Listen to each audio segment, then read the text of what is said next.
Dans les moments difficiles, dans les moments difficiles, les gens sont découragés. Dans les moments difficiles, les gens maintenant cherchent la parole qu'ils veulent écouter. Dans les moments difficiles, nous commençons à chercher nos moyens, par nos moyens. Dans les moments difficiles, nous voulons que les choses se passent comme on le veut. C'est pour cela que Paul dit à Timothée, il lui dit, je t'implore que dans ces moments difficiles, dans ces temps où le monde, où plusieurs seront reculés, où plusieurs chercheront des bonnes paroles, je t'implore Timothée, proclame la parole, proclame la parole, proclame l'évangile, proclame la bonne nouvelle. En d'autres mots, ne va pas à côté, ni à gauche, ni à droite de la parole. Mais la parole que tu m'as entendue prêcher, c'est ce qu'il dit dans le chapitre 3, que les paroles que j'ai prêchées, que la parole que tu m'as entendue prêcher, la bonne nouvelle que j'ai prêchée, la bonne parole que Jésus-Christ a prêchée, que Christ a enseigné lui-même. C'est maintenant cette parole que je veux que toi, que tu puisses prêcher aux hommes, que tu puisses leur prêcher cette bonne parole. Dans les moments difficiles, c'est là que tu dois insister, prêcher cette bonne parole, cet évangile. Que Dieu soit loué. Ce monde dans lequel nous sommes, ce monde est mauvais. Ce monde est mauvais. Il y a beaucoup de saleté dans ce monde. Et tout ça, c'est des signes de là où nous sommes, de là où nous sommes rendus et là où nous en allons. En d'autres mots, maintenant est le moment. Donc Paul parlait à Timothée que maintenant est le moment de prêcher la bonne parole. Prêcher l'évangile. Maintenant est le moment de prêcher l'évangile. Fais trembler la terre à cause de la parole. Parle de Christ qui est mort et ressuscité. Prêche-leur de Christ qui était avant le commencement. Parce que Christ lui-même était que prêche de ce Christ-là dans les moments difficiles, les moments faciles de la vie. Parce que nous sommes dans des temps mauvais. Parce que les temps sont mauvais. Que Dieu soit loué. Et il a dit à Timothée, prêche la bonne parole. Oh, hallelujah. Alléluia. Vous ne savez pas combien c'est bon de prêcher la parole. Combien c'est bon de prêcher l'évangile. Prêcher l'évangile, c'est la vie. Prêcher l'évangile, ça te protège des distractions. Prêcher l'évangile, ça te donne la soif et la faim. Prêcher l'évangile. Que Dieu soit loué. Que Dieu soit loué. Allons ensemble dans 1 Timothée, le chapitre 4. 1 Timothée, le chapitre 4. 2 Timothée, le chapitre 4. haravuga ngo ndakwihanikiriza mu nyonga z'Imana no mu za Kristo Yesu. C'est pourquoi devant Dieu et devant Jésus-Christ, azocirako iteka abazoba bariho n'abazoba bapfuye, qui va juger les vivants et les morts, kandi no kubwo kuzoboneka kwiwe n'ubwami bwiwe. Et dans la perspective de sa venue et de son règne, uvuge ijambo ry'Imana. Je te le recommande solennellement, proclame la parole. Uvuge ijambo ry'Imana. Proclame la parole. Uhore ugavye mu gihe gikwiriye no mu gihe kidakwiye. Insiste que l'occasion soit favorable ou non. Convainc, réprimande, encourage par ton enseignement. Et avec une patience inlassable. Car le temps viendra où les hommes ne voudront plus rien savoir de l'enseignement.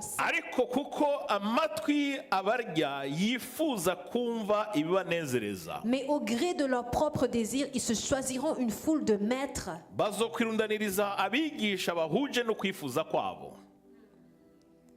Ils détourneront l'oreille de la vérité pour écouter des récits de pure invention. kandi bazokwiziba amatwi Ils détourneront l'oreille ngo ntibumve ukuri, de la vérité bazozimira bakurikire imigani y'ibinyoma. pour écouter des récits de pure invention. Ariko weho Mais toi, wirinde muri byose, fais preuve en toutes circonstances wihanganire imibabaro, de modération, supporte des ukore souffrances. igikorwa cy'umuvuzi w'ubutumwa bwiza, Remplis bien ton rôle de prédicateur de l'évangile. ushitse igikorwa cy'ibanga ryayo. Imana ishimwe Accomplis cyane. pleinement ton ministère.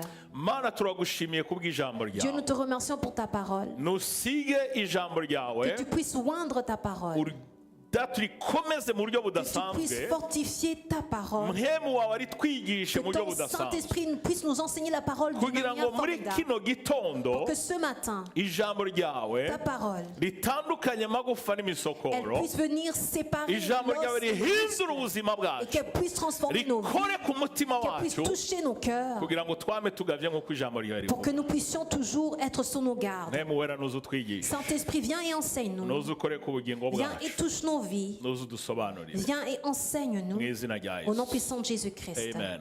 Hallelujah. Amen.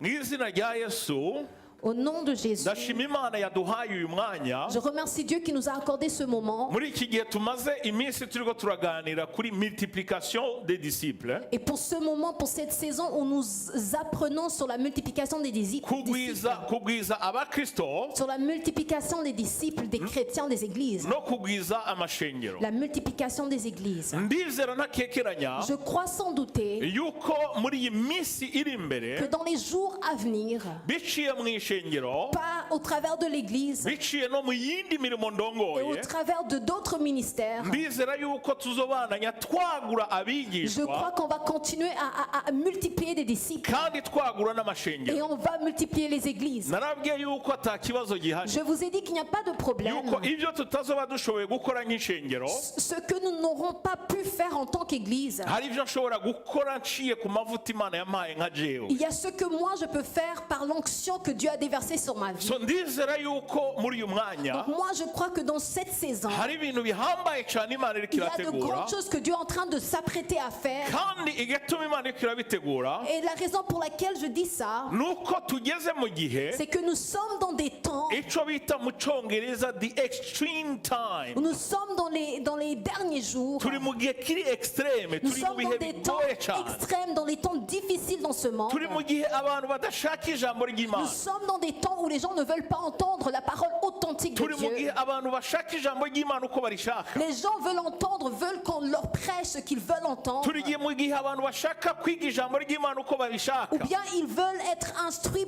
de la parole comme ils le veulent. turi mu gihe kigoye abantu badashaka guca bugufiya ngo bumvirize ijambo Et ry'Imana. des moments où, des mauvais temps où les gens ne veulent pas s'humilier pour entendre ce que Dieu leur dit. Nico gituma abahamagawe C'est n'Imana pour cela que ceux que Dieu a appelés bagahamagarwa bafise umuhamagaro et udasanzwe ceux w'Imana.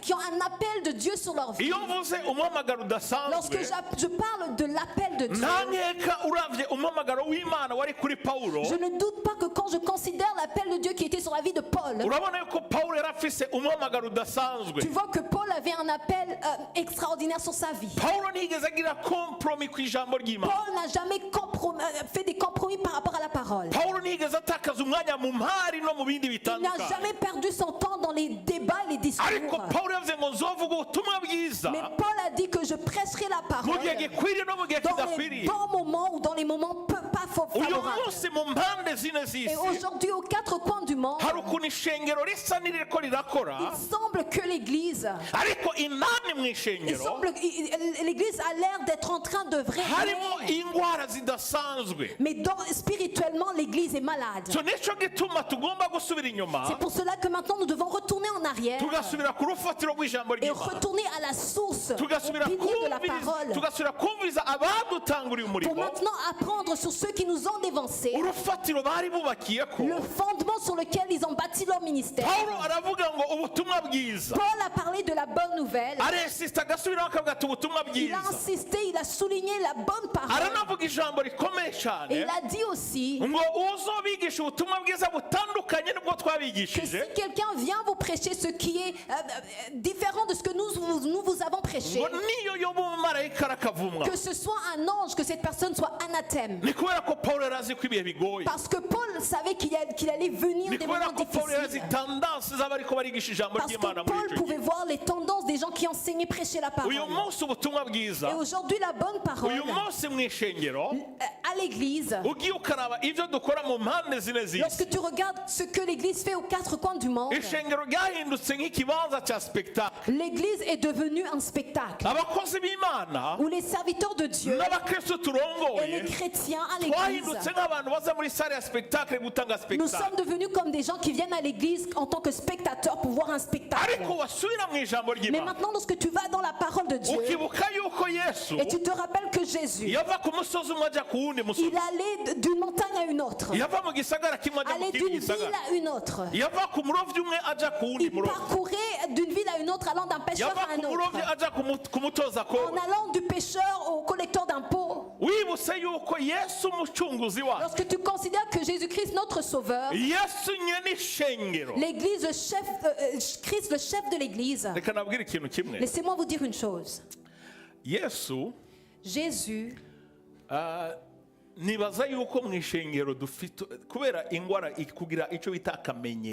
je pense qu'à l'église, à cause de la familiarité, savez, à l'église, ce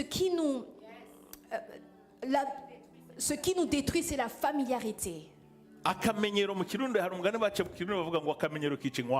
Et en Kirundi, on a un dicton qui dit que la familiarité tue les grands. Engendre le mépris.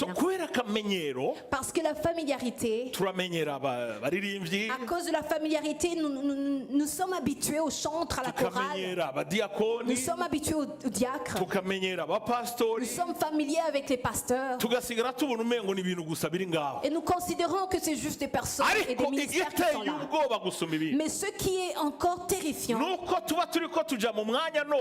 c'est que maintenant, lorsqu'on fait ça, on commence maintenant à être familier avec notre Sauveur. On commence à devenir familier avec Jésus et ce qui est par rapport à Jésus. Et nous oublions que nous pouvons être familiers avec tous. Mais il est interdit d'être familier avec Jésus et d'être familier avec ce qui concerne Christ. Parce que Christ, tu ne peux jamais être familier avec Christ. Et l'Église ne peut jamais être familière, trop familière avec toi. Jean, c'est lui qui nous a parlé de Jésus. Et il nous a révélé Christ dans une autre dimension. Et le problème est que nous ne prenons pas le temps d'examiner pour comprendre qui est Christ. Vous savez, il n'y a personne qui a expliqué Christ comme l'apôtre Jean, et même Paul dans Colossiens. J'aimerais même ajouter, j'espère qu'on va même pouvoir en développer ça. Lorsque tu lis dans Genèse le chapitre 1 verset 1, il est écrit, Dieu a créé les cieux et la terre. Au commencement, Dieu créa les cieux et la terre. Et puis maintenant Jean dit qu'au commencement, il y avait la parole. Il y avait la parole. Et la parole était avec Dieu. Et la parole était Dieu. Laissez-moi vous dire une chose importante. Dans ces deux versets que je viens de vous citer, ces deux hommes de Dieu, serviteurs de Dieu, ne parlent pas du même commencement. Ils ne sont pas en train de parler du même commencement. Ils sont en train de parler de deux commencements distincts. Mais la chose importante, c'est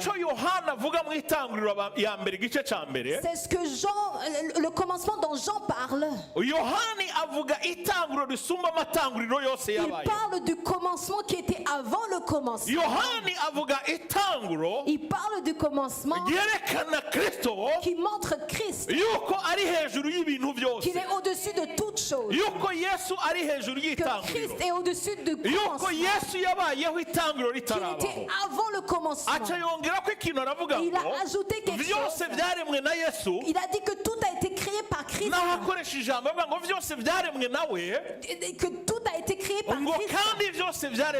Et que tout a été créé pour Christ. Et puis au verset 4 du même chapitre, il dit que la parole s'est fait chair.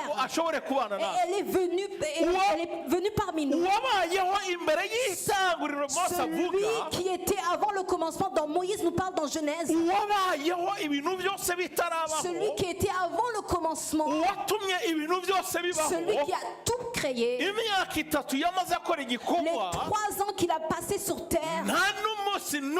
Il n'y a eu jamais. Il n'y a eu aucun jour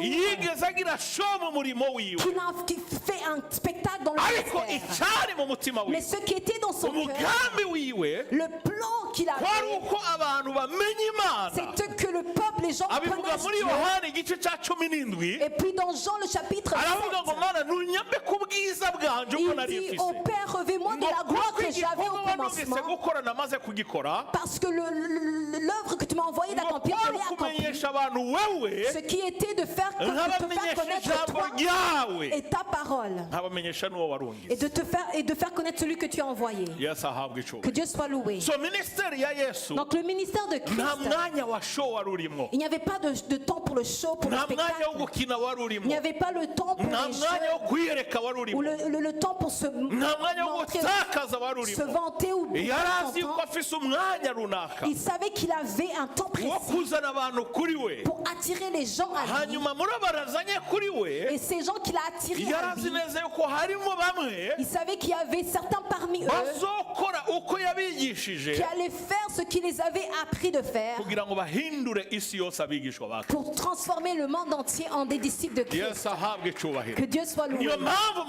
C'est pour cela que dans cette église, c'est pour cela que ceux qui ont le cœur de Dieu, c'est pour cela que nos jeunes à l'église, nous devons garder nos regards sur Christ. Nous devons fixer nos yeux sur Jésus. Nous devons fixer nos cœurs sur Jésus. Attacher nos cœurs sur Jésus.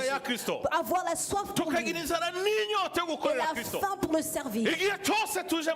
Chaque fois que nous venons dans sa maison, chaque fois que nous sommes dans le ministère, nous devons venir en disant, Seigneur Jésus, qu'est-ce que tu veux que je fasse pour toi? Montre-moi ce que tu veux que je fasse pour toi. Fortifie ma foi au Dieu, pour que je puisse bâtir ton royaume. Parce que lorsque tu vas au commencement dans Genèse et que tu vas dans Jean, ou bien que tu parcours toute la Bible, nous avons un appel. C'est de bâtir son royaume. C'est de bâtir son royaume. Je vous dis que toute autre chose qu'on fait dans la vie, c'est des accessoires. C'est des additions. C'est ce qui nous aide à bâtir le royaume de Dieu. Que Dieu soit loué. Que Dieu soit honoré. Et Paul dit à Timothée, dans les derniers jours de son ministère, il venait de passer beaucoup d'années en train de bâtir le royaume de Dieu.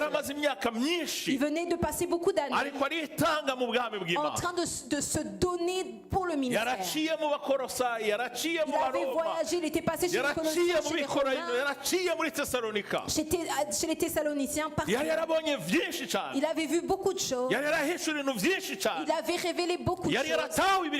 Il avait compris ce qui était en train de se passer dans le monde. Et puis au chapitre 3, dans 2 Timothée le chapitre 3, il commence par dire à Timothée, sache bien que dans les derniers jours, sache Timothée que dans les derniers jours, il y aura des temps difficiles. Sache que dans les derniers temps, ces temps seront difficiles. Parce que les hommes seront égoïstes. Ils seront égoïstes. Ils seront égoïstes. Seront avides d'argent. Et ils seront prétentieux et sans honneur. Et aussi, et ce seront des ingrats, dépourvus de respect, mais des religieux. Et il a énuméré les choses. Et puis, au chapitre 4, c'est là où il dit des paroles importantes à Timothée. Il lui dit, le premier verset. C'est pourquoi devant Dieu et devant Christ, devant Dieu et devant Christ, je te conjure. Souvenez-vous que Paul était un homme de Dieu. C'était un érudit de la parole. C'était quelqu'un qui avait mis à côté son honneur pour suivre Dieu, s'humilier, suivre Dieu et bâtir son royaume. Et maintenant il a bâti le royaume de Dieu et il a vu il a passé par des moments difficiles, des moments faciles. Il a passé par des différents moments.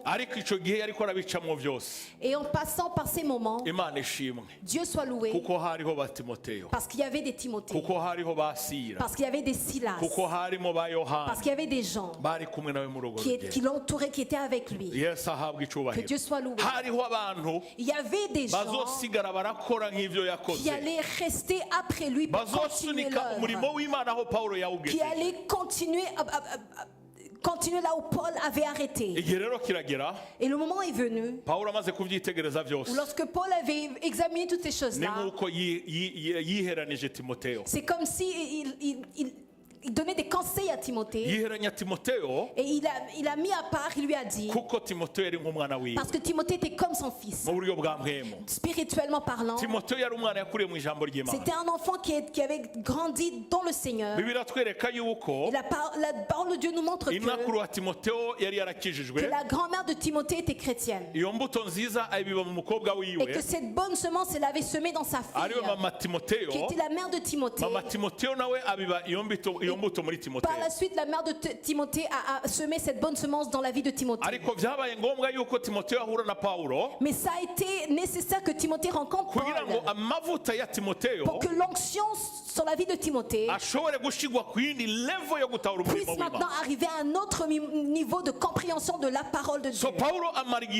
Donc Paul a passé beaucoup de temps en train de préparer Timothée, en train d'enseigner Timothée. Et dans les derniers jours, quand Paul avait vu le monde dans lequel ils étaient, et quand il comprenait que son temps arrivait à sa fin, il a dit à Timothée de paroles importantes. Il lui a dit, je te recommande solennellement devant Dieu et devant Christ. Je te recommande solennellement devant Dieu et Christ. Devant Dieu et devant Christ.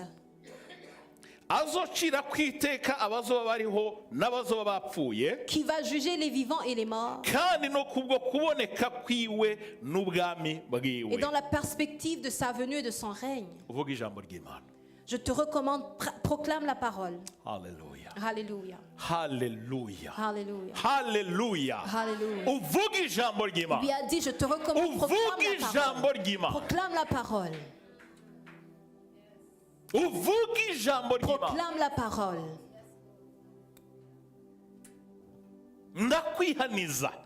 te recommande devant Dieu et devant Christ, celui qui va juger les vivants et les morts.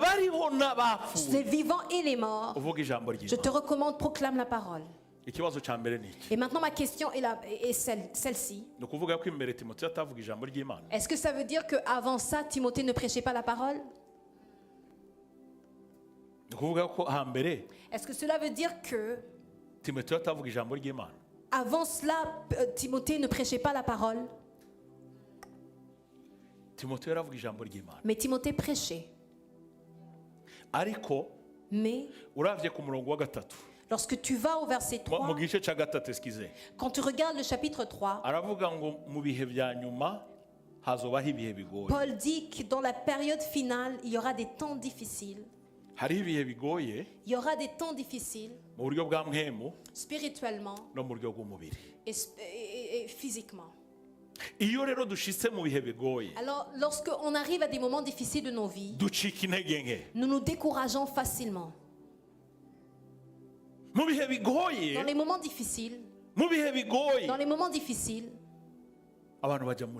les gens sont découragés. Dans les moments difficiles, les gens maintenant cherchent la parole qu'ils veulent écouter. Dans les moments difficiles, nous commençons à chercher nos moyens, par nos moyens. Dans les moments difficiles, nous voulons que les choses se passent comme on le veut. C'est pour cela que Paul dit à Timothée, il lui dit, je t'implore que dans ces moments difficiles,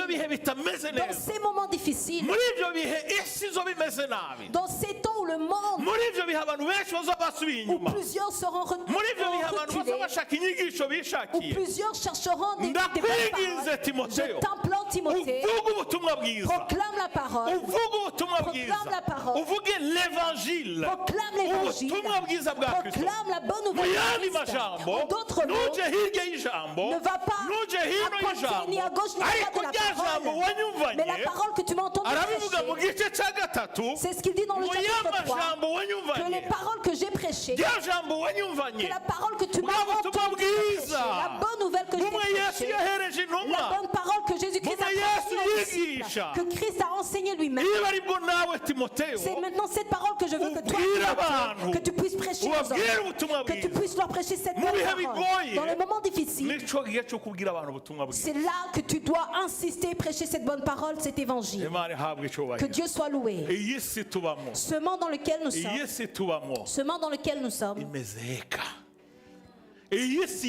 ce monde est mauvais.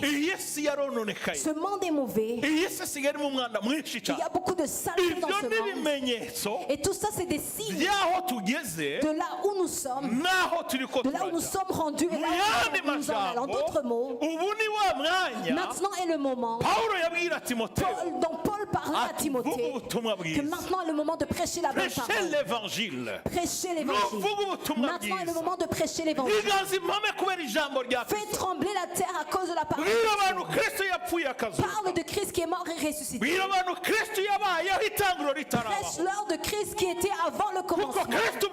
Parce que Christ lui-même était là. Que prêche de ce Christ-là dans les moments difficiles, les moments faciles de la vie. Parce que nous sommes dans des temps mauvais. Parce que les temps sont mauvais. Que Dieu soit loué. Et il a dit à Timothée, prêche la bonne parole. Oh, alléluia. Alléluia. Vous ne savez pas combien c'est bon de prêcher la parole. Combien c'est bon de prêcher l'évangile. Prêcher l'évangile, c'est la vie. Prêcher l'évangile, ça te protège de distractions. Prêcher l'évangile, ça te donne la soif et la faim. Prêcher l'évangile, ça fait grandir ta foi. Alléluia. Que Dieu soit loué. En d'autres mots, dans le premier verset, ce qu'on voit du chapitre 4, c'est Paul qui montre à Timothée, qui recommande à Timothée, qui le supplie, qui lui montre que ce qu'il est en train de lui dire, c'est des choses très importantes. C'est des choses très importantes. C'est des recommandations et des conseils importants. Que c'est des recommandations et des conseils importants. Il lui a dit, je te recommande devant Christ et devant Dieu. Je te recommande devant Dieu et devant Christ de prêcher l'évangile. Alléluia. Maintenant, souvenez-vous que Timothée n'était pas un bébé spirituellement. Il n'était pas un nouveau croyant. Il n'était pas nouveau non plus dans la prédication de la parole. Mais imaginez-vous que Timothée, imaginez-vous maintenant ce qui a poussé Paul dans ces derniers jours sur la terre. Il a parlé à Timothée. Il a dit, Timothée, je te recommande devant Dieu et devant Christ, prêche l'évangile, la bonne nouvelle. Vous savez pourquoi? Vous savez pourquoi? C'est parce que Saul lorsqu'il a commencé à faire le ministère, le roi Saul, lorsqu'il a commencé, lorsqu'il est devenu roi, il a bien commencé. C'est pour cela qu'en Swahili, il y a un dicton qui dit mieux vaut la fin que le début d'une chose. Le roi Saul avait bien commencé. Il était un bon roi au début.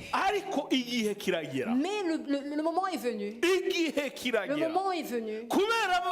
À cause des hommes autour, à cause des yeux de l'homme, Saul a fait l'interdit, a commis l'interdit. Saul. Et ce jour même, Dieu a retiré son onction de sa royauté.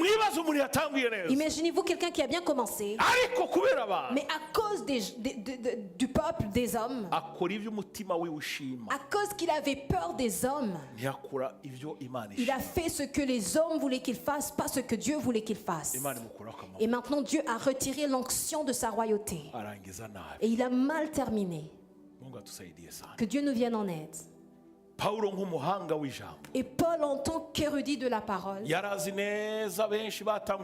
connaissait beaucoup de personnes qui avaient dévancé Timothée. Et il voulait maintenant que son fils Timothée, qui ne tombe pas dans le même piège que les autres avant lui. Et il lui a dit: Timothée, je te recommande, je t'en conjure, devant Dieu et devant Christ, prêche la bonne parole, l'évangile.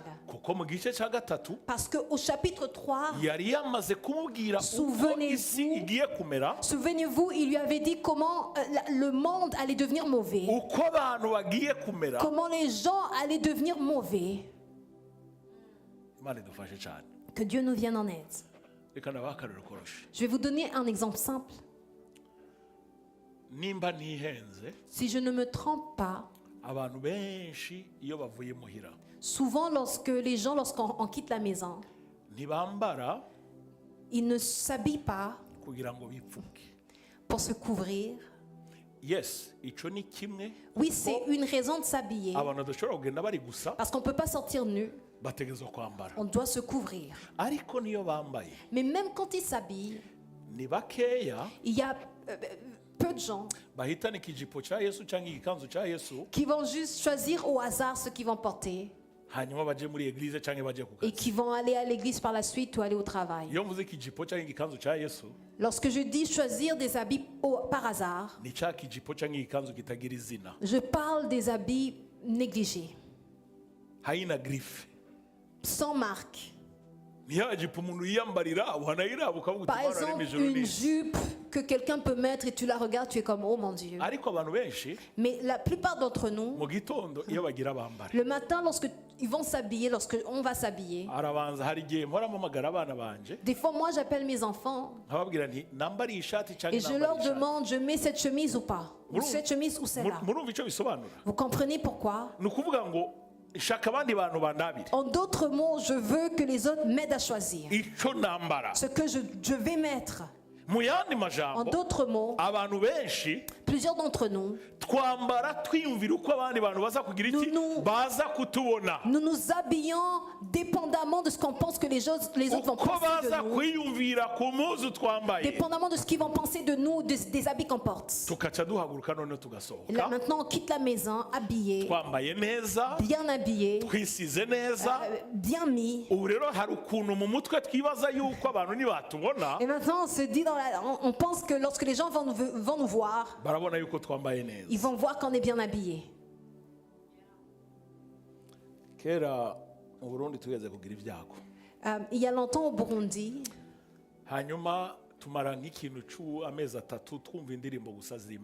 nous avions passé 3 mois et il n'y avait que des chansons chrétiennes qui passaient à la radio. Et j'étais même pas chrétien à cette époque-là. Et nous tous, on était tristes, on se demandait pourquoi il n'y avait que des chansons chrétiennes. Parce qu'on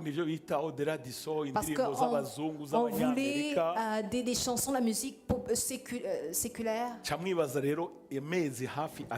Imaginez-vous maintenant 3 mois. on n'entendait que des chansons chrétiennes partout, à la radio, à la télé. Et à cette époque-là, même les chansons qui passaient, ce n'étaient pas des chansons moderne. Parce que maintenant il y a des chansons contemporaines. Et lorsque tu entends quelqu'un chanter, tu te demandes c'est une chanson chrétienne ou pas. Et à cette époque-là, la musique dont je parle, c'était de la musique Pentecôte. Déjà la chorale, comment elle était habillée. Ils portaient de longues jupes qui couvraient tout. Et les hommes étaient là aussi. Les hommes étaient d'un côté, les femmes de l'autre côté.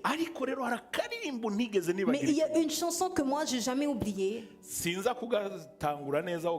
vais peut-être pas bien la commencer, parce que je me souviens pas de toutes les paroles de la chanson. Mais il y a une partie en particulier. N'aie pas peur des yeux des hommes, parce que tout cela ne sert à rien.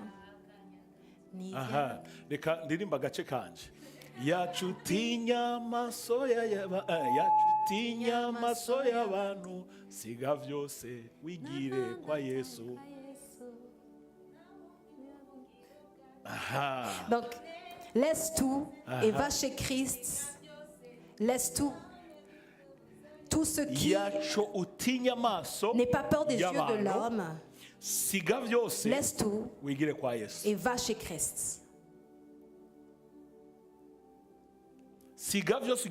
Laisse tout et avance vers Christ.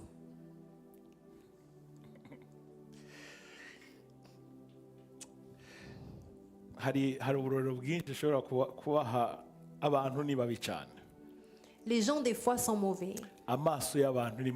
Et les yeux des gens des fois nous causent.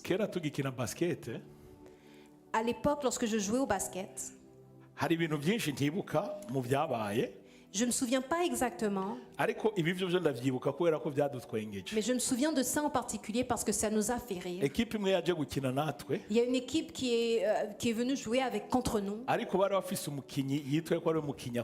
Mais ils avaient un joueur qui était parmi le joueur qui jouait le mieux dans leur équipe. Et lorsqu'il est arrivé sur le terrain, il a vu comment la foule des gens. Et il y a un terme qu'on utilise en Burundi qui dit des marionnettes. Des marionnettes. Et lorsqu'il est arrivé au terrain, il a commencé à faire des spectacles.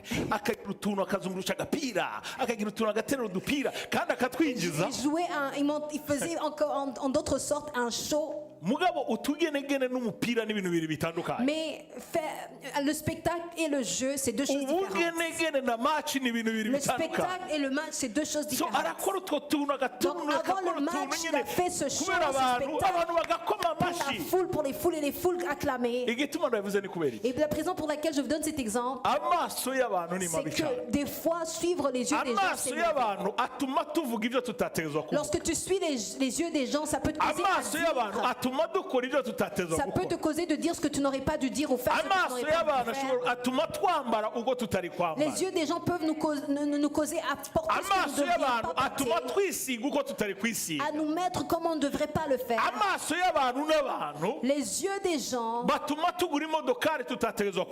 peuvent même nous causer à acheter une voiture qu'on n'aurait pas dû acheter. Et des fois, les yeux des gens peuvent même nous causer à acheter une maison qu'on n'aurait pas dû acheter. Donc maintenant, ce gars-là sur le terrain, après avoir fait tout ce show, après que les foules avaient acclamé pour lui, après ça, on a battu l'équipe, son équipe. Est-ce que vous comprenez maintenant à cause des yeux des gens, les yeux des gens peuvent nous causer à perdre notre focus et faire ce que nous n'aurions pas dû faire. Et puis après avoir fait ça, être puni comme le roi Saul a été puni. Donc Paul le savait. Et il a dit à Timothée, et souvenez-vous que Timothée était dans le ministère et il faisait le ministère avec Paul. Il était avec Paul. En d'autres mots, c'était facile que lorsqu'il faisait une erreur, Paul pouvait le corriger. Maintenant, Paul sait que dans les jours à venir, il allait partir. À cause que Dieu lui avait déjà donné cette révélation. Et maintenant, il savait que son fils Timothée allait rester là. Il allait rester dans le ministère à faire face à des temps difficiles. Et surtout qu'il allait rester à faire face à des gens qui étaient mauvais. En d'autres mots, Paul était en train de dire à Timothée que les temps allaient devenir mauvais. Tu vas faire face à des gens difficiles. Mais ta victoire, la clé de ta victoire, c'est cet évangile de Christ. C'est cet évangile de Christ. Parce que Christ a dit une parole. Il a dit, je bâtirai mon église. Je bâtirai mon église. Et les portes de l'enfer ne pourront pas résister contre elle. En d'autres mots, chaque fois que tu prêches l'évangile, la bonne nouvelle, pas ta parole, pas ma parole, mais la bonne parole de Christ. Rien, il n'y a personne qui pourra se tenir devant toi. Jamais. Même Satan lui-même. Tu te vois toi-même, toi et moi, nous avons l'autorité, nous avons le pouvoir, plus que Satan, lorsque nous prêchons la bonne nouvelle de Christ. Alléluia. Alléluia. Alléluia. Toi et moi, nous avons l'autorité sur Satan chaque fois que nous sommes en Christ. Amen. Alléluia. Au début, au commencement, pour que Satan puisse avoir l'autorité sur Adam et Ève, c'est à cause d'une chose. Ils avaient la parole, ils avaient entendu Dieu, la parole de Dieu, et Satan est venu leur dire, est-ce que il a réellement dit ce qu'il a dit, est-ce que c'est vrai? Mais si vous passez autrement, vous aurez plus d'intelligence même que lui pour savoir le bien et le mal. Et maintenant ils ont accepté ce que Satan leur avait dit. Et ils ont mis à côté la bonne évangile, la parole que Dieu leur avait dit. Ils l'ont mis à côté, ils ont accepté les mensonges de Satan. Et c'est là la porte qu'ils ont ouverte à Satan pour que maintenant Satan puisse les détruire. La seule manière, le seul chemin qui va faire que Satan ne peut pas te détruire, qui va faire que Satan ne peut jamais te détruire, c'est chaque fois que tu te tiens dans l'évangile, dans la bonne nouvelle de Christ.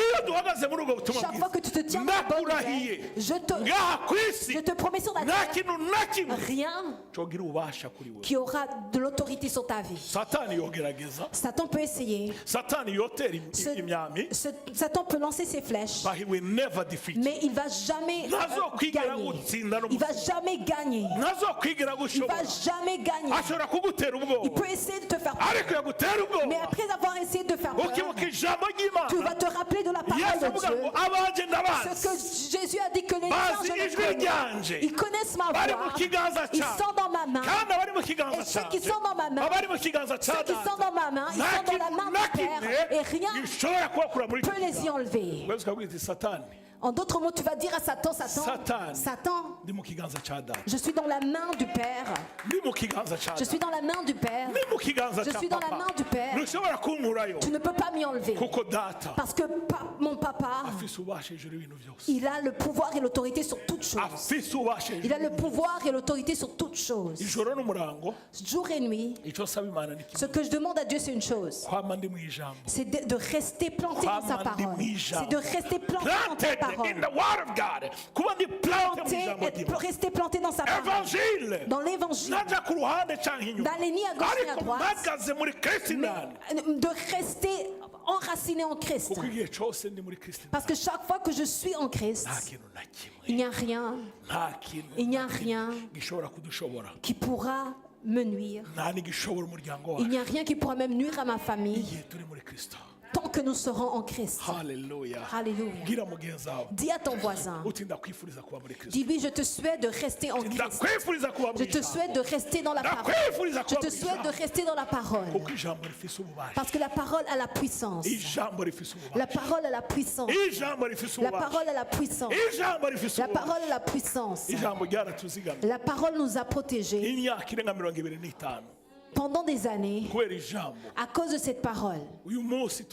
Aujourd'hui, nous remercions Dieu. Aujourd'hui, nous remercions Dieu à cause de la parole. Alléluia. Alléluia. Il y a une chanson qu'on chantait à l'école qui disait la parole de Dieu, je ne vais jamais l'abandonner. Excusez-moi, ça fait des semaines que nous parlons constamment toute la journée. Donc je viens de perdre ma voix. Parce que nous allons d'un pays à un autre en prêchant, en allant d'une église à une autre, en allant d'une œuvre à une autre. Donc j'ai perdu ma voix. Que Dieu soit loué. Que Dieu soit loué. Donc la deuxième chose, au deuxième verset, Paul a dit à Timothée, proclame la parole, insiste que l'occasion soit favorable, convainc, réprimande, encourage par ton enseignement avec une patience inlassable. En d'autres mots, au premier verset, Paul recommande à Timothée, et ce n'est pas juste recommander comme ça, il a insisté. Vous savez, lorsqu'on est en train de réprimander nos enfants, qui d'entre vous réprimande son enfant en disant au nom de Jésus, je te réprimande? Qui a dit à son enfant, je te recommande, je te réprimande devant Dieu et Christ?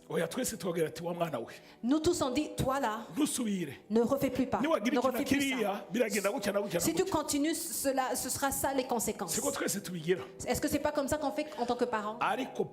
Mais Paul, il a maintenant amené cela de la dimension d'un parent de la chair. Il a ramené ça à une dimension de l'esprit.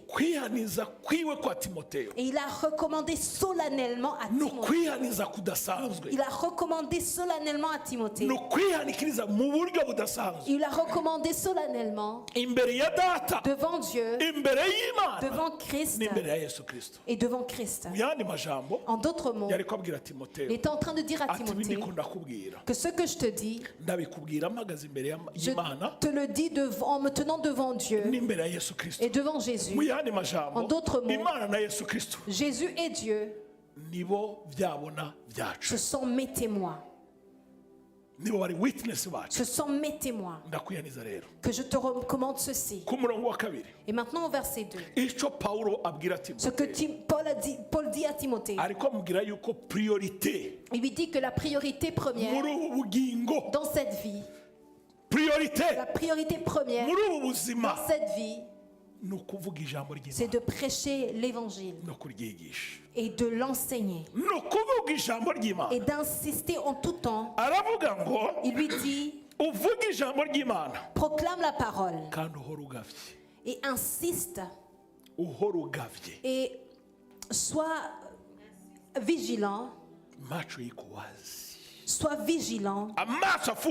Sois vigilant. Parce que les temps sont mauvais. Il lui dit, sois vigilant. Et insiste sur la parole, que l'occasion soit favorable. Convainc, réprimande.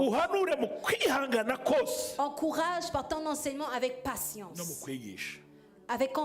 Par ton enseignement avec patience. Priorité. Donc la priorité. Laissez-moi vous dire une chose. Je vais vous répéter ça. Si tu es en vie aujourd'hui, si tu es toujours ici aujourd'hui, l'appel que tu as, la responsabilité, ce que tu dois faire dans cette vie,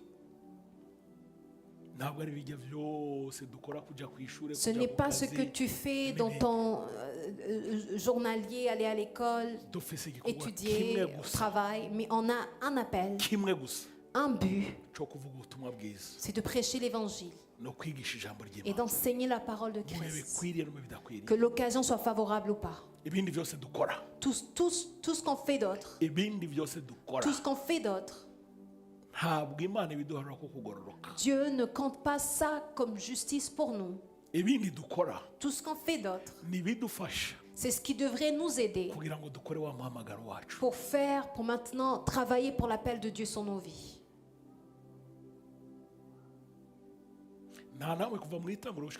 Nulle part dans la Bible, du début de Genèse à Apocalypse, la Bible nous dit que lorsqu'on sera arrivé dans les cieux, que Dieu va dire bienvenue mon enfant, tu as fait bien. Chez Vidéotron. Tu as travaillé bien chez Vidéotron.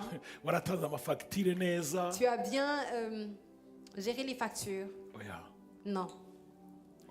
Non. Mais la Bible nous dit que lorsqu'on sera arrivé aux cieux, il va nous dire bon travail mon serviteur, pour les bonnes œuvres que nous avons faites pour l'évangile, pour les gens aux qui nous avons prêché la bonne nouvelle. Nous avons dit trois choses importantes. Je vais même dire 4. Premièrement, la naissance, la mort de Christ, la résurrection de Christ, l'enterrement de Christ et sa résurrection. C'est ce que Dieu nous appelle à dire, à proclamer aux gens. C'est ça qui devrait être notre priorité. C'est ce que Dieu nous a appelé à faire. C'est ça la vie.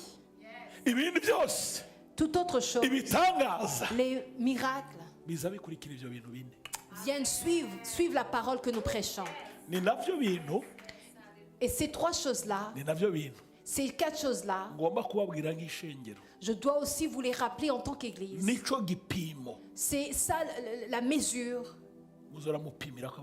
que vous devriez aussi appliquer pour mesurer ce que les autres font dans le ministère.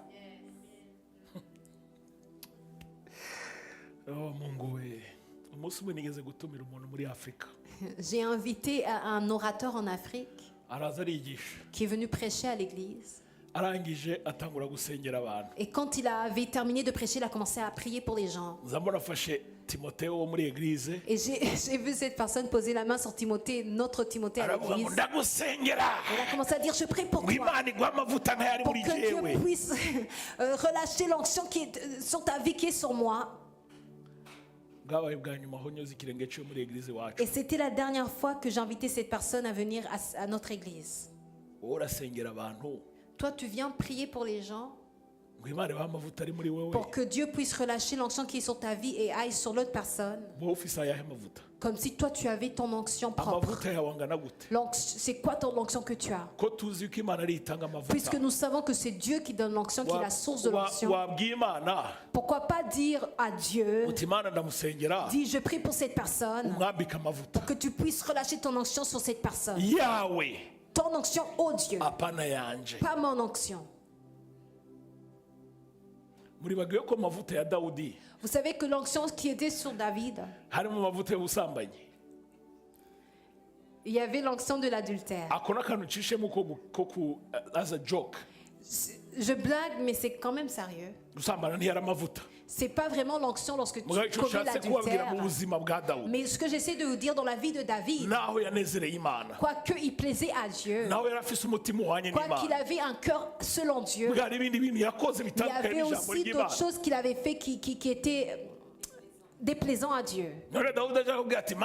Et maintenant, si David venait maintenant prier, Je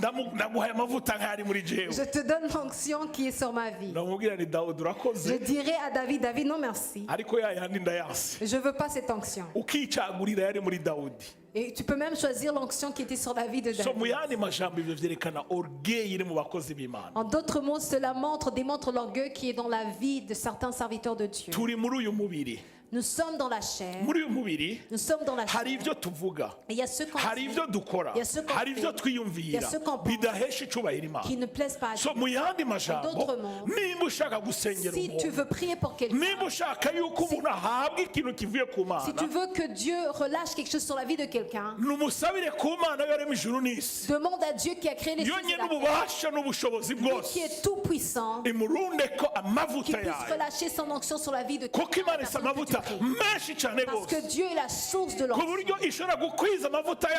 Parce qu'il peut remplir de son onction chaque personne. Le serviteur de Dieu banquier a dit une chose importante. Il a dit qu'il rencontrait des gens qui lui disaient, serviteur de Dieu, prie pour nous pour que nous puissions avoir la même onction que après il leur disait, mais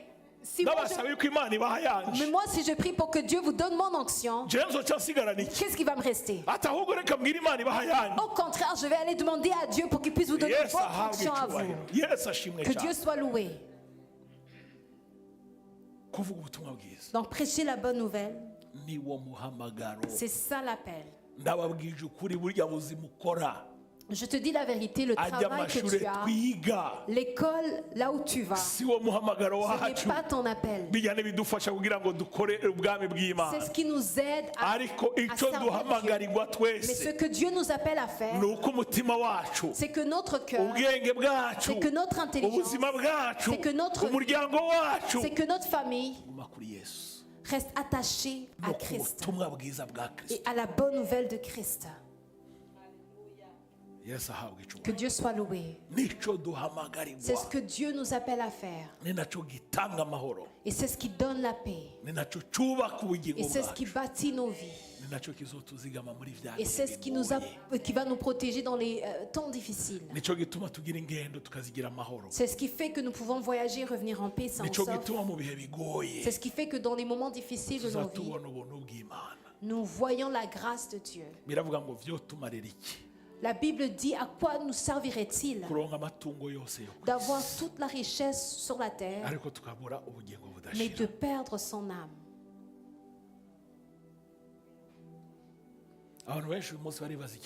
Beaucoup de gens aujourd'hui se posent la question, pourquoi on ne voit plus les miracles et les prodiges quand on va dans la parole sur terre? Parce que tout ce qu'on fait aujourd'hui, la plupart de ce qu'on fait à l'église aujourd'hui, c'est fake. J'ai pas dit tout. J'ai dit la plupart, la majorité.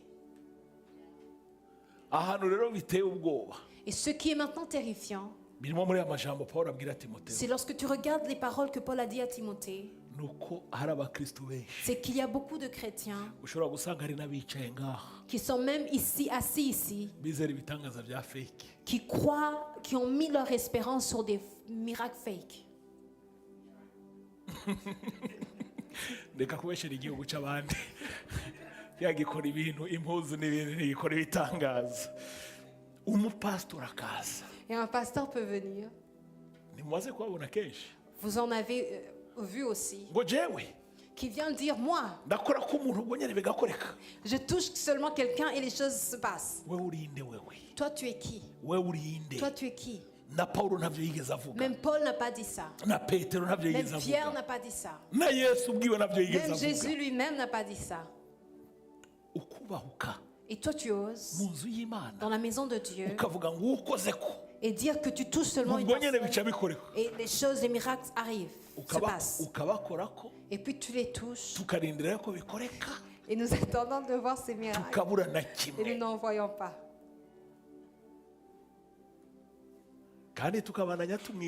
Et nous continuons à croire en ce pasteur ou cette personne. Mais Paul dit que dans les derniers jours, les gens nous chercheront à entendre la parole qui nous plaît. Laissez-moi, excusez-moi, je vais utiliser une parole. Écoutez combien les gens sont hypocrites. Quitte à ce que ils vont même aller rechercher des miracles fake alors qu'ils voient même que c'est fake. Même s'ils voient que c'est fake. Et quelqu'un peut venir te donner une prophétie. Dieu dit, dans 2 semaines, tu vas trouver un travail. Tu vas aller de $5,000 de salaire. Tu vas aller à 10 000. En 2 semaines seulement. En 2 semaines, on te prend de 2 000 à 3 000. De 5 000 à 3 000. Le prophète a dit que dans 2 semaines, tu vas aller d'un salaire de 5 000 à 10 000. Mais au bout de 2 semaines, ce qui se passe, c'est que tu vas de 5 000 à 3 000. Et tu commences maintenant à penser, à réfléchir. Peut-être que dans ces 2 semaines, je n'ai pas prié comme j'aurais dû le faire. Ce n'est pas la faute au prophète. C'est ma faute à moi.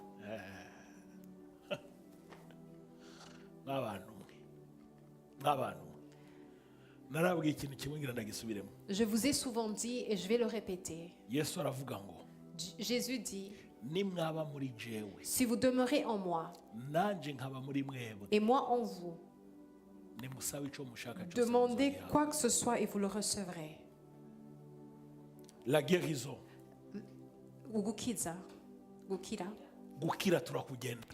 Nous marchons avec la guérison. Nous marchons avec la guérison.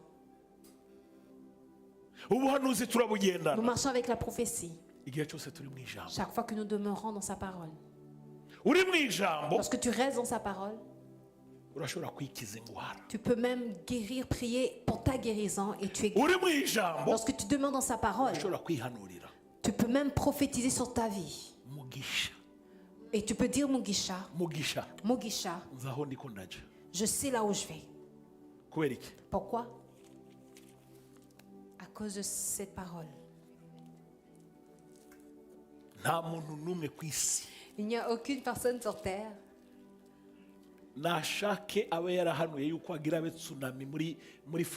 Quoique cette personne ait prophétisé sur un tsunami à Floride. Tsunami. Et il y a le tsunami. Que cette personne ait prophétisé une telle chose. C'est pas cette personne qui doit nécessairement prophétiser sur ma destinée à moi. Parce que la parole déjà me dit c'est quoi ma destinée. J'oublie tout ce qui est en arrière. Et je garde les yeux fixés sur devant pour arriver à la fin, au bout de mon appel. J'oublie tout ce qui est derrière moi. Et je fonce droit. Et c'est ce que Paul a dit. Il a dit prêche la bonne parole. Prêche l'évangile. Dans les bons moments et dans les mauvais moments. Chaque fois que tu prêches la bonne parole. Chaque fois que je prie, tout ce que je demanderai, je le recevrai. C'est question de temps. Dieu connaît à son timing. Dieu a son timing à lui. Moi, mon travail, ma responsabilité, c'est de ne pas sommeiller, c'est de ne pas perdre mon temps. Mon travail à moi, c'est de rester, c'est de prêcher la bonne nouvelle dans les bons moments. Et tout ce qu'il a dit dans sa parole, tout, sans exception, Dieu l'accomplira. Que Dieu soit loué.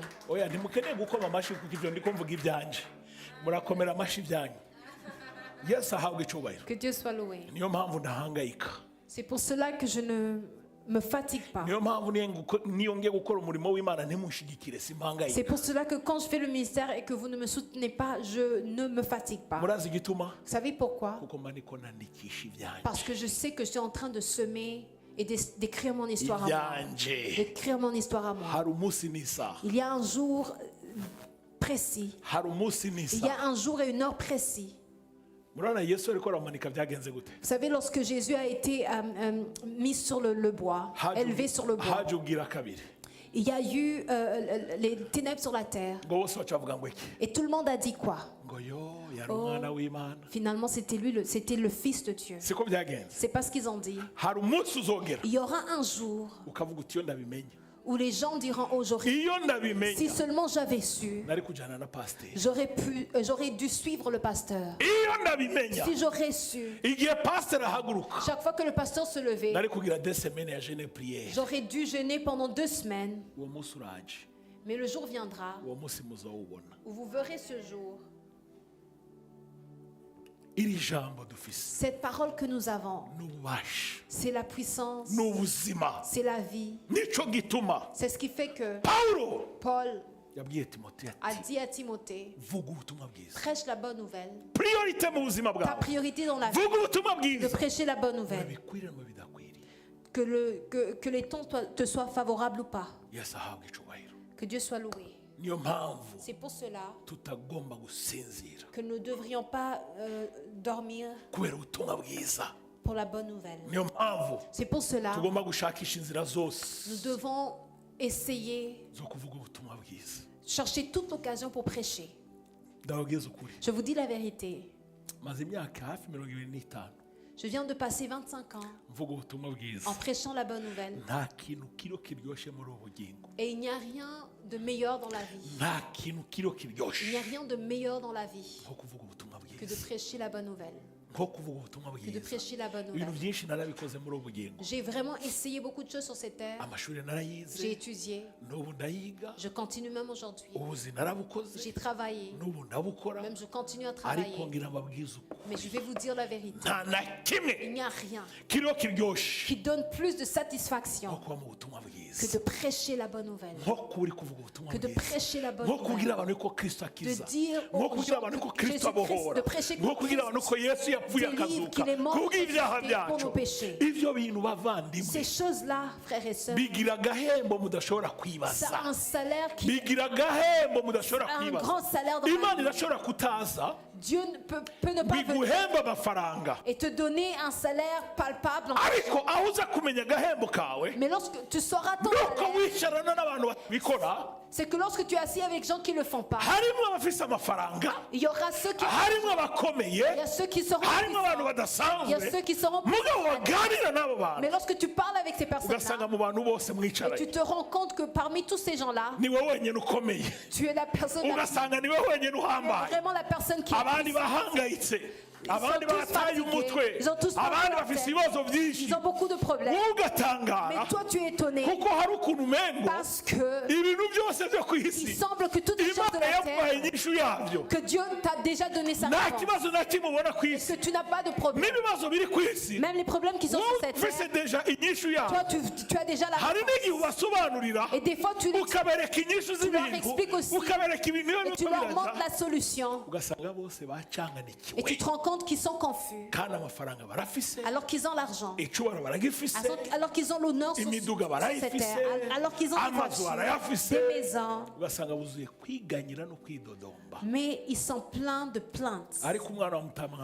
Alors que moi, je suis dans moins sur mon compte. Je suis dans moins sur mon compte. Mais dans mon cœur, non seulement c'est plus, mais plus que plus. Mais c'est plus que plus. Tu es rempli de paix. Tu vois comment tout va terminer. Et est-ce que je vous dis pas souvent que dans 3 ans les choses vont changer? Au bout de 3 ans, les choses vont changer. Est-ce que je me suis assis avec la banque et on en a parlé? Peut-être que cette banque aura même fermé. Peut-être que même cette banque aura fermé dans quelques années. Mais c'est parce que j'ai l'espérance. J'ai l'espérance. J'ai l'espérance en Jésus-Christ. Que tout ce qu'il a dit arrivera. Mais la condition est celle-ci. C'est que je prêche la bonne nouvelle Que l'occasion soit favorable au cas. Et que tu prêches la parole de Dieu. Alléluia. Alléluia. C'est pour cela que dans les 3 années qui restent, qui sont devant, vous allez voir que je vais commencer à prêcher à un autre niveau. Un autre niveau de servir, d'œuvrer, de donner. Parce qu'au bout de 3 ans, les choses vont changer. Les choses vont changer. Je vous dis, c'est ça la mesure. Si les choses ne changent pas, alors vous prenez Pasteur Belize et prenez l'évangéliste Bonheur, l'ancienne Christine, et allez ouvrir une autre église. Vous allez me dire, toi, va en Afrique, vraiment, ça ne marche pas. Ce que je vous dis, c'est vrai. Et que ce soit le signe pour vous. Parce que Dieu ne ment pas. Dieu ne ment pas. Il n'y a personne qui a prêché. Il n'y a personne qui a prêché qui est rentré comme ça. Il n'y a personne. Il n'y a personne. Il n'y a personne. Je répète, il n'y a personne qui a marché avec Dieu, qui a marché avec Dieu et qui est rentré comme ça. Parce que c'est la promesse que nous avons dans Dieu. C'est la promesse que nous avons dans le Seigneur. Je sais que plusieurs d'entre vous êtes intelligents.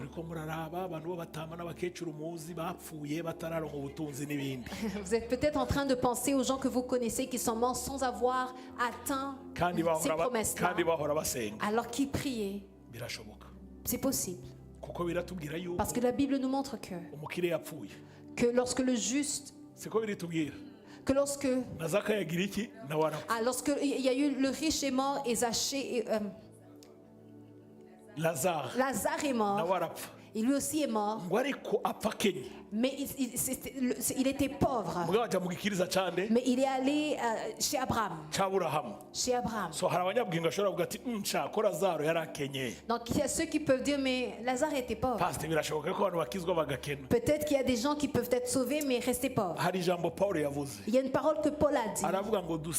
Il a dit que nous avons l'air pauvres, mais nous enrichissons plusieurs. Que Dieu soit loué. Que Dieu soit loué. Ça c'est la première chose. La deuxième chose, tu peux être pauvre financièrement, mais dans ton cœur tu es riche, tu es géant. Dans ton cœur tu es riche, tu es géant. Dans ton cœur tu es rempli. Il y a beaucoup de problèmes. Et que les gens viennent vers toi pour chercher le repos. Pour chercher le repos. Ça aussi c'est possible. Mais quoique c'est possible, moi c'est pas mes promesses. Moi j'ai les promesses d'Abraham. Que Dieu soit loué. Les géants de la foi, Josué. Que Dieu soit loué. Que moi je serai rempli dans mon cœur et que j'aurai aussi des richesses pour que partout où je passe, pour que partout où j'aille, la pasteur peut attester, ma femme peut témoigner. Je lui ai dit une chose, que je lui disais depuis longtemps, Dieu va me bénir jusqu'à ce que je viens, lorsque j'irai visiter une église quelconque et arriver là, et je dirai au pasteur, serviteur de Dieu, il y a quelque chose que Dieu m'a donné. J'aimerais te bénir. Vous savez, les pasteurs, souvent on est des techniciens. À cause des problèmes qu'on a, à cause des burdens. Des burdens. Les fardeaux qu'on a. On n'attend pas que la personne parte avant de vérifier ce qu'il y a dans l'enveloppe. Donc tellement tu as des problèmes. Si quelqu'un te donne une enveloppe, dès que la personne te quitte, tu ouvres pour voir Tu ouvres pour voir si, si le fardeau que tu avais, la ou la facture que tu devais payer, ou bien le voyage que tu planifiais de faire, que Dieu vient de répondre à cette requête. Et puis tu ouvres l'enveloppe. Et lorsque tu vois que la personne qui vient de te donner l'enveloppe ne te regarde pas, tu examines maintenant ce qu'il y a dans l'enveloppe.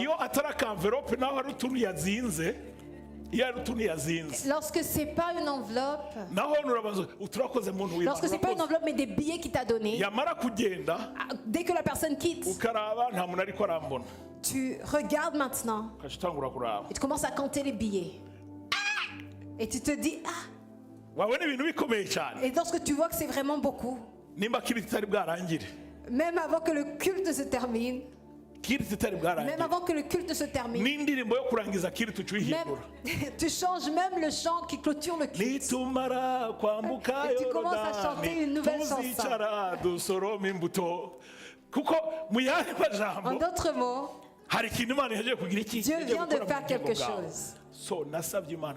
Donc j'ai demandé à Dieu que partout où j'irai dans les églises que je visiterai, que lorsque j'irai voir un pasteur, et que je bénirai le pasteur en lui donnant une enveloppe, je lui dirai, serviteur de Dieu, que Dieu te bénisse. En quittant cette église, j'ai demandé à Dieu pour que chaque fois que je quitte cette église, le pasteur reste en chantant à Dieu. Que Dieu soit loué. Laissez-moi vous dire une chose. Ces derniers jours, il y a un serviteur de Dieu que je connais qui depuis sa naissance n'a jamais voyagé, pris l'avion. Vous savez, ce que tu sèmes, tu récoltes. Donc un jour je parlais avec ce serviteur de Dieu et je lui ai demandé, est-ce que tu as déjà voyagé? Et il m'a dit, serviteur de Dieu, que le jour où tu m'achèteras un billet d'avion, je parlerai de toi. Je parlerai de toi. Et je lui ai dit, frère, le jour où j'achèterai ton billet, ne parle pas de moi, mais parle de Jésus. Que Dieu soit loué. Que Dieu soit loué. Et j'aimerais vous dire que la semaine dernière, je lui ai acheté un billet d'avion. Et cette personne a pris l'avion pour la première fois dans sa vie. Et c'était un billet d'avion cher. Mais à cause de la promesse de Dieu, mais pour pouvoir bénir le serviteur de Dieu, pour pouvoir écrire, parce que ce que tu sèmes, tu récoltes. Que Dieu soit loué. Que Dieu soit loué. Donc ce serviteur de Dieu, Dieu va l'élever, Dieu va le fortifier, mais il ne va jamais oublier. Il y a eu un jour, un pasteur comme lui a payé un billet d'avion. Est-ce que vous croyez que j'avais beaucoup d'argent? Est-ce que vous croyez que j'avais du surplus pour acheter des billets d'avion pour d'autres? Même ma femme vient d'entendre et se dit, mais lui c'est un fou. C'est un fou. Parce que dans le voyage, elle me posait des questions. Et je lui disais, mais laisse ça à côté. On va parler d'autre chose. Lorsqu'elle me posait des questions, elle a voyagé comment? Et je lui disais, n'aie pas peur. Et maintenant, elle est surprise. C'est sûr qu'elle se dit, je savais que c'était un fou en Christ. Que Dieu soit loué. Je vais m'arrêter là. Vous savez, frères et sœurs, la bonne parole, c'est la vie. On n'est pas dans le ministère pour jouer. Mais c'est parce que Dieu nous a fait du bien. C'est parce que Jésus nous a appelés. C'est parce que Jésus nous a fait du bien. Et qu'il nous a amenés là où on est aujourd'hui. Et qu'il a fait de nous ce qu'on est aujourd'hui. L'évangile, la bonne nouvelle, c'est la vie. l'évangile, c'est tout ce qu'on a dans cette vie que nous pouvons transmettre aux autres. La bonne nouvelle, c'est ce qui va faire que nous allons voir Dieu. La bonne nouvelle, c'est ce qui va faire que nous pourrons accéder aux maisons que Dieu nous a promis. Nous pourrons vivre, rester avec Jésus. Parce que l'évangile, c'est la puissance de Dieu. Lorsque nous demeurons, lorsque nous servons Dieu, nous ne bâtissons pas son royaume comme ceux qui sont en train de bâtir, que nous bâtissons avec passion, avec soif, que nous bâtissons les vies des gens, que nous bâtissons les vies des serviteurs de Dieu, parce que ce que nous sémons en Dieu, c'est ce que nous allons récolter. C'est pour cela que nous sommes ici aujourd'hui. C'est pour cela que nous devons faire le nécessaire par la grâce de Dieu, parce qu'il y aura un jour où nous tiendrons devant Dieu. Un jour nous tiendrons devant Dieu. Nous tiendrons devant Dieu. Chaque personne et ses œuvres, Dieu va les examiner. Il va dire, viens, mon bon et fidèle serviteur. Des fois nous oublions, pour ceux qui ont grandi en Dieu, qui avons grandi en Dieu, qui parcourent tous les nuits en proclamant la bonne nouvelle. Nous qui allons ici et là en proclamant la parole de Dieu, nous avions alors compris que la parole de Dieu, la puissance et la vie, c'est ainsi que ce doit rester dans cette église. Quoi qu'on soit au Canada, ne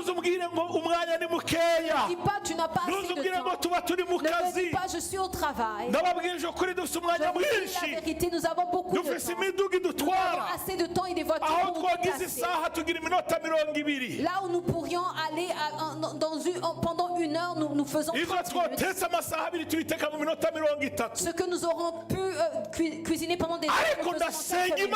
Mais je prie à Dieu pour que nous tous nous soyons embrassés, pour que dans cette église nous soyons embrassés pour Dieu, pour que nous soyons remplis de la foi et la faim de Dieu, pour bâtir son royaume.